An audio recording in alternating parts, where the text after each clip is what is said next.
علیہ وسلم کی یہ بڑی پیاری سنت ہے۔ اللہ کے رسول صلی اللہ تعالی علیہ وسلم کی یہ بڑی پیاری سنت ہے، اور حضور فرماتے ہیں کہ جس نے میری اس سنت کو زندہ کیا وہ ہم ہی میں سے ہے، اور جس نے میری اس سنت کو چھوڑ دیا وہ ہم میں سے ہے ہی، وہ ہم میں سے ہے ہی۔ لیکن آج ہمارا حال کچھ اور ہے۔ آج ہمارا حال یہ ہے کہ جب ہم اپنے بچوں کو دیکھتے ہیں، اپنے بچوں کی شادی کرنے کے بارے میں سوچتے ہیں، تو ہم کہتے ہیں کہ ابھی تو یہ کسی لائق بھی نہیں بنا، ابھی یہ کسی لائق بن جائے تب ہم اس کی شادی کریں گے، ابھی یہ اپنا کام کرنے والا نہیں بنا، جب یہ اپنا کام کرنے والا بن جائے گا تب ہم اس کی شادی کریں گے، جب یہ کاروبار کرنے والا بن جائے گا تب ہم اس کی شادی کریں گے۔ اس لیے کہ ہم آج اپنی غربت کی طرف کو دیکھ رہے ہیں، آج ہم اپنی آمدنی کی طرف کو دیکھ رہے ہیں، آج ہم اپنے خرچوں کی طرف کو دیکھ رہے ہیں، آج ہم دیکھ رہے ہیں کہ ابھی تو ہمارا لڑکا ابھی کچھ کرنے کے لائق ہی کہاں ہوا ہے، ابھی یہ کیا کر پائے گا، ابھی ہمارا لڑکا نہ تو کام کرتا ہے، نہ کوئی بزنس کرتا ہے، نہ اس کے پاس دولت ہے، نہ اس کے پاس پیسہ ہے، آخر ہم اس کی شادی کیسے کر دیں؟ لیکن میرا رب کیا فرما رہا ہے؟ آپ رب کے فرمانوں پر عمل کرنے والے بنو، آپ ادھر ادھر کی باتوں پہ دھیان نہ دے کر کے اللہ کے رسول صلی اللہ تعالی علیہ وسلم کے حکموں پر عمل کرنے والے بنو، پروردگار عالم کے حکموں پر عمل کرنے والے بنو۔ میرا پروردگار فرماتا ہے کہ تمہیں ان چیزوں کے بارے میں سوچنے کی ضرورت نہیں ہے، اس لیے کہ ہمیں رزق کوئی ٹینشن لینے کی کیا ضرورت ہے، ہمیں رزق کے بارے میں پریشان ہونے کی کیا ضرورت ہے۔ ارے جو اللہ، جو پروردگار عالم ہر روز پرندوں کو رزق دے رہا ہے، جو اللہ رب العزت ہر روز کیڑے مکوڑوں کو رزق دے رہا ہے، جو اللہ رب العزت پتھر کے اندر بند کیڑوں کو رزق دے رہا ہے، کہ پروردگار عالم ہمیں وہ رزق نہیں دے سکتا ہے، پروردگار عالم ہمیں بھی رزق دے سکتا ہے، لیکن آج ہم پریشان ہیں کہ ابھی ہمارا لڑکا کسی قابل بن جائے گا تب ہم اس کی شادی کریں گے، ہمارا لڑکا اگر بزنس کرنے والا بن جائے گا تب ہم اس کی شادی کریں گے، ہمارے لڑکے کے پاس میں، ہمارے بیٹے کے پاس میں جب کوئی کام بن جائے گا، جب کوئی کام لگ جائے گا تب ہم اس کی شادی کریں گے۔ لیکن آپ ادھر کو نہ دیکھو، میرا رب فرما رہا ہے کہ تم اپنی غریبی کی طرف کو مت دیکھو، تم لڑکے کے کام کی طرف کو نہ دیکھو، تم اپنے بیٹے کے کام کی طرف کو نہ دیکھو، تم اپنے بیٹے کے بزنس کی طرف کو نہ دیکھو، تم ادھر ادھر کو نہ دیکھو۔ اگر تمہارے پاس غربت بھی ہے تو تم اپنے بچوں کی شادیاں کر دو۔ میرا رب فرماتا ہے ان یکونوا فقراء یغنیہم اللہ، اگر تم نکاح کرو گے، اگر تم غریب بھی ہوگے، پروردگار فرماتا ہے میں تمہیں مالدار بنا دوں۔ سبحان اللہ۔ غریب بھی ہوگے، تمہارے پاس غربت بھی ہوگی تو میں تمہیں مالدار بنا دوں۔ ان یکونوا فقراء، اگر تم غریب ہوگے تو یغنیہم اللہ، میں تمہیں مالدار کر دوں گا۔ یہ اتنی پیاری سنت ہے، لیکن آج ہم دیکھ رہے ہیں کہ شادی سے پہلے تو اچھے خاصے رہ رہے تھے، لیکن جیسے شادی ہو گئی اب گھر میں لڑائیاں شروع ہو گئیں، اب گھر کے اندر ٹینشن شروع ہو گئی، اب گھر کے اندر لڑائیاں شروع ہو گئی، اب گھر کے اندر نا اتفاقیاں آ گئی۔ آخر اس کی وجہ کیا بنی؟ یہ نکاح اس کی وجہ بن گیا، یہ شادی اس کی وجہ بن گئی، لیکن میں آپ کو بتاؤں نکاح اس کی وجہ نہیں بنا، نہ یہ شادی اس کی وجہ بنی ہے۔ وجہ بنے ہیں وہ کام جو ہم نے شریعت کے خلاف کیے ہیں، وجہ بنے ہیں وہ کام جو ہم نے شریعت کے خلاف کیے ہیں، جو شریعت کے حکموں کے خلاف کیے ہیں۔ ہمیں چاہیے تو یہ تھا کہ جو اللہ کے رسول نے فرمایا تھا ہم اس طریقے سے نکاح کرتے، ہمیں چاہیے تو یہ تھا کہ جس طریقے سے پروردگار عالم نے فرمایا تھا ہم اس طریقے سے نکاح کرتے، لیکن ہم نے نکاح کو اپنی مرضی سے کیا، ہم نے شادیوں کو اپنی مرضی سے کیا۔ تو مجھے بتاؤ آج ہم اپنے دشمن کو گھر بلانا نہیں چاہتے، لیکن ہمارا سب سے بڑا دشمن شیطان ہے، تو ہم نے اس کو اپنے گھر کے اندر کیسے بلا لیا، ہم نے اس کو اپنے گھر میں داخلہ کیسے کرا لیا، ہم نے اس کو اپنے گھر کے اندر داخل کیسے کر لیا۔ آج یہ نکاح لڑائیوں کی وجہ نہیں بنی ہے، آج یہ پریشانیوں کی وجہ نکاح نہیں بنا ہے، آج یہ پریشانیوں کی وجہ شادیاں نہیں بنی ہے، یہ پریشانیوں کی وجہ وہ کام بنے ہیں جو ہم نے شریعت کے خلاف کیے تھے۔ اگر ہمیں چاہیے کہ ہماری شادیاں ہونے کے بعد میں، یہ نکاح ہونے کے بعد میں ہمارے گھروں میں برکتیں ہو جائیں تو تم ان طریقوں پر نکاح کر لو جن طریقوں کو میرے رسول نے بتایا ہے، جن طریقوں کو اللہ رب العزت نے بتایا ہے۔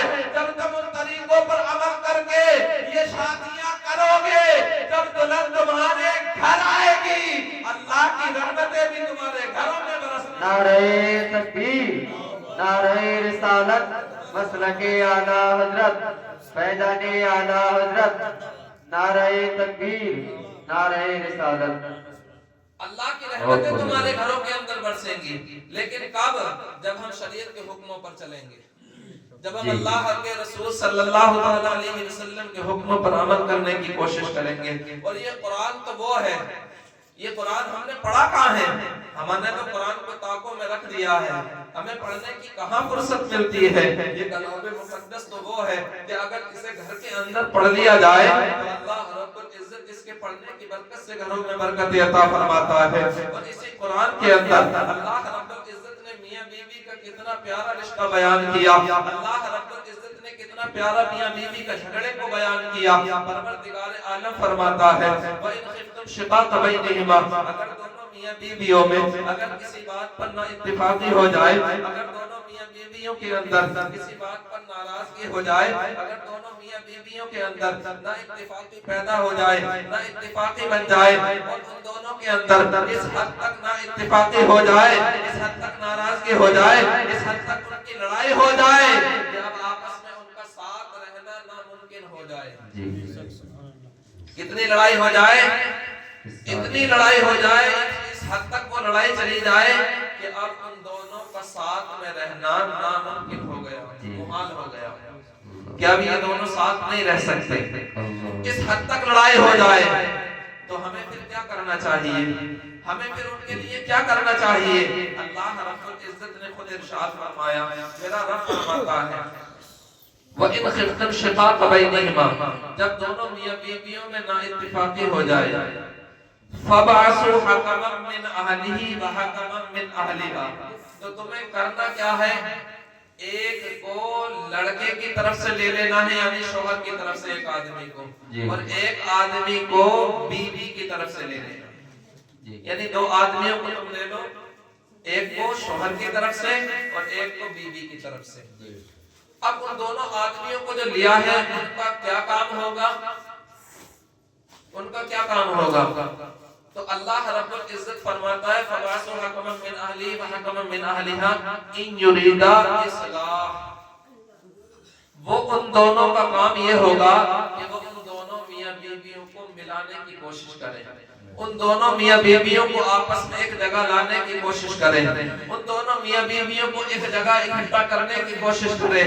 ناراضگی تو اس حد تک ہو گئی ہے کہ اب دونوں آپس میں مل نہیں سکتے ہیں، اب دونوں آپس میں ساتھ نہیں رہ سکتے ہیں، لیکن یہ اللہ کا قرآن ہے اور پروردگار عالم جو فرماتا ہے وہ سچ ہی فرماتا ہے۔ اللہ رب العزت جو وعدہ کر لیتا ہے وہ پورا کر کے دکھاتا ہے۔ میرا رب فرماتا ہے ان اللہ لا یخلف المیعاد، میں اپنے وعدے کی کبھی خلاف ورزی نہیں کرتا۔ میرا رب فرماتا ہے قل صدق اللہ، میں جو بھی کہتا ہوں سچ کہتا ہوں، میرا رسول جو بھی کہتا ہے سچ کہتا ہے، لیکن ہمیں سمجھنے کی ضرورت ہے، ہمیں ان حکموں پر عمل کرنے کی ضرورت ہے۔ پروردگار عالم فرماتا ہے جب نا اتفاق اس حد تک ہو جائے کہ دونوں کا آپس میں رہنا محال ہو جائے تو دونوں کی طرف سے ایک ایک آدمی کو لے لو، اور ان دونوں کا کام یہ ہوگا کہ وہ ان دونوں کے آپس میں صلح کرانے کی کوشش کرے، ان دونوں کو آپس میں ملانے کی کوشش کرے، لیکن آدمی یا ہم ملا ہی سکتے ہیں، ہم ان دونوں کو آپس میں ایک جگہ لا ہی سکتے ہیں، لیکن ان دونوں کے دلوں کے اندر محبت کو پیدا نہیں کر سکتے ہیں، ان دونوں کے دلوں سے نفرتوں کو دور نہیں کر سکتے ہیں، ان دونوں کے دلوں کو آپس میں ملا نہیں سکتے ہیں، تو پھر وہ دونوں ملیں گے کیسے؟ میرا رب فرماتا ہے ان دونوں کا کام یہ ہوگا کہ وہ ان دونوں میں اصلاح کرانے کی کوشش کرے، انہیں آپس میں ملانے کی کوشش کرے، ایک جگہ لانے کی کوشش کرے، وہ ان دونوں کو ملانے کی کوشش کریں گے۔ میرا رب فرماتا ہے یوفق اللہ بینہما، جب وہ دونوں ملا رہے ہوں گے میں ان دونوں کے دلوں میں محبت کو ڈال رہا ہوں، وہ دونوں آپس میں انہیں ملانے کی کوشش کر رہے ہوں گے، اور پروردگار عالم فرماتے ہیں وہ ان دونوں کے دلوں میں محبت کو پیدا فرما رہا ہے۔ اور جن کے دلوں میں اللہ محبت کو ڈالے پھر کہ وہ نہیں ملیں گے، وہ ملیں گے، لیکن آج ہمارا حال یہ ہے، اس کی آواز ہلکی کرو گے تھوڑی، آج ہمارا حال یہ ہے کہ آج ہم ملانے کی کوشش کم کرتے ہیں، دور کرنے کی کوشش زیادہ کرتے ہیں، الگ کرنے کی کوشش زیادہ کرتے ہیں۔ آج ہمارا حال یہ ہے کہ اگر کسی کو پتہ چل جائے کہ ان دونوں کی آپس میں ناراضگی ہو گئی ہے تو وہ اس سے جا کر کے اس کی برائی کرتا ہے اور اس سے جا کر کے اس کی برائی کرتا ہے. جی جی اور ان کاموں میں سب سے آگے رہتی ہے ہماری ماں بہنیں. جی حق بات ہے. بالکل ایک دم جی سب سے آگے ان کاموں میں ملیں گے. جی لڑائی کروانے والے ان سے کروانا. بالکل حق بات. لیکن اب سنیں جو یہ الگ کرنے کی کوشش کر رہے ہیں انہیں کیا ملے گا اور جو لوگوں کو آپس میں ملانے کی کوشش کرتے ہیں انہیں کیا ملے گا. یہ بڑی پیاری بات میں آپ کو بتا رہا ہوں. پیاری حدیث پاک ہے. میرے رسول فرماتے ہیں ایک مرتبہ حضرت عائشہ صدیقہ رضی اللہ تعالیٰ عنہ سے میرے رسول نے فرمایا اے عائشہ آج تم مجھ سے جو چاہے مانگ لو. آج تم مجھ سے جو چاہے مانگ لو. حضرت عائشہ صدیقہ رضی اللہ تعالیٰ عنہ نے دیکھا کہ آج اللہ کے رسول بڑے خوش نظر آ رہے ہیں, میں کیا مانگوں. بڑا سوچا لیکن کو سمجھ نہیں آیا. اللہ کے رسول نے پھر فرمایا اے عائشہ آج تم مجھ سے جو چاہے مانگ لو. حضرت عائشہ صدیقہ عرض کرنے لگی اے اللہ کے رسول کیا میں اپنے ابا ابو بکر صدیق سے مشورہ کراؤں کہ مجھے مانگنا کیا ہے. آج اللہ کے رسول کا دریائے کرم اتنا جوش میں ہے تو آج میں پوچھ کر کے آؤں کہ مجھے مانگنا کیا ہے. تو اللہ کے رسول صلی اللہ تعالیٰ علیہ وسلم نے حضرت عائشہ کو اجازت دے دی. حضرت عائشہ دوڑ کر کے اپنے بابا حضرت ابو بکر صدیق کے پاس آئی اور آنے کے بعد میں کہنے لگی کہ میرے بابا جان آج اللہ کے رسول بڑے خوش ہیں اور اللہ کے رسول نے مجھ سے فرمایا ہے کہ عائشہ آج تم جو چاہے مانگ لو تمہیں عطا کر دیا جائے گا. تو ابا حضور میں آپ کے پاس آئی ہوں, آپ مجھے بتاؤ میں اللہ کے رسول سے کون سی ایسی چیز مانگوں. تو حضرت ابو بکر صدیق رضی اللہ تعالیٰ عنہ کو تو اس بات کی بڑے دنوں سے تلاش تھی کہ کب ایسا موقع آئے اور کب میں اللہ کے رسول سے کوئی بات پوچھوں. آج وہ موقع آ گیا. حضرت عائشہ سے حضرت ابو بکر صدیق نے فرمایا اے بیٹی جاؤ اور جا کر کے اللہ کے رسول سے کہنا کہ معراج کی رات اللہ اور آپ کے درمیان جو راز و نیاز کی باتیں ہوئی تھی ان میں سے کوئی ایک بات بتا دیجیے. ان میں سے کوئی ایک بات بتا دیجیے. حضرت عائشہ نے اتنا سنا دوڑ کر کے اللہ کے رسول کی بارگاہ میں آئی. حضور نے دیکھا مسکرائے فرمایا عائشہ مشورہ کرائی ہو تو بتاؤ پھر تمہیں کیا مانگنا ہے. آج تم جو مانگو گے تمہیں دے دیا جائے گا. حضرت عائشہ صدیقہ رضی اللہ تعالیٰ عنہ عرض کرتی ہے اے اللہ کے رسول معراج کی رات اللہ اور آپ کے درمیان جو راز و نیاز کی باتیں ہوئی تھی ان میں سے کوئی ایک بات بتا دو. اللہ کے رسول نے جب اتنا سنا تو مسکرائے فرمانے لگے عائشہ میں پہلے ہی سے جانتا تھا کہ ابو بکر یہی پوچھیں گے. مجھے پہلے ہی سے معلوم تھا کہ ابو بکر یہی بات معلوم کریں گے. چنانچہ لیکن میں نے کہا ہے کہ آج تم جو چاہو گی جو مانگو گی تمہیں دے دیا جائے گا. تو آج تم نے مانگ لیا ہے تو سنو. جب میں معراج کی رات گیا تھا جب اللہ اور میرے درمیان میں جو راز و نیاز کی باتیں ہوئی تھی ان میں سے ایک بات یہ ہے میرے رب نے مجھ سے فرمایا تھا کہ اے حبیب تیری امت میں جو کسی دو ٹوٹے ہوئے دلوں کو جوڑ دے گا تو میں اسے بغیر حساب کتاب جنت عطا فرماؤں. جو دو ٹوٹے ہوئے دلوں کو جوڑ دے گا یعنی آپس میں انہیں ان کی صلح کرا دے گا ان کو ملا دے گا. تو اللہ کے رسول فرماتے رب نے فرمایا کہ میں اسے بغیر حساب کتاب جنت عطا فرماؤں. جب اتنا سنا تو حضرت عائشہ صدیقہ رضی اللہ تعالیٰ عنہ اپنے والد کے پاس دوڑتی ہوئی آئی. آنے کے بعد میں عرض کرنے لگی آقا حضور میں اللہ کے رسول سے پوچھ آئی ہوں. حضرت ابو بکر صدیق نے کہا اے میری بیٹی عائشہ بتاؤ اللہ کے رسول نے وہ کون سی بات بتائی ہے. حضرت عائشہ صدیقہ عرض کرنے لگی اے آقا حضور اللہ کے رسول نے فرمایا ہے کہ آپ کی امت میں اللہ نے فرمایا تھا کہ آپ کی امت میں اگر کوئی تو ٹوٹے ہوئے دلوں کو جوڑ دے گا اللہ رب العزت اسے بغیر حساب کتاب جنت عطا فرمائے گا. جب حضرت ابو بکر صدیق نے اتنا سنا حضرت ابو بکر صدیق کی آنکھوں میں آنسو آئے زاروں قطار رونے لگے. حضرت عائشہ عرض کرتی ہیں ابا حضور یہ تو بڑی خوشی کی بات ہے یہ تو بڑی خوشی کی بات ہے یہ تو ہنسنے کی بات ہے کہ اگر کوئی تو ٹوٹے ہوئے دلوں کو جوڑ دے گا اللہ رب العزت اسے بغیر حساب کتاب جنت عطا فرمائے گا. یہ تو خوش ہونے کی بات ہے. آپ رو کیوں رہے ہیں؟ آپ کے رونے کی وجہ کیا ہے؟ آپ کے رونے کا سبب کیا ہے؟ حضرت ابو بکر صدیق نے ارشاد فرمایا اے میری بیٹی عائشہ ابھی تم نے اس بات کے ایک پہلو کی طرف کو دیکھا ہے ابھی تم نے اس بات کی ایک جانب دیکھا ہے ابھی تم نے دوسری جانب نہیں دیکھا ابھی تم نے اس بات کی دوسری جانب کو غور نہیں کیا. حضرت عائشہ صدیقہ عرض کرتی ہیں اے اللہ حضور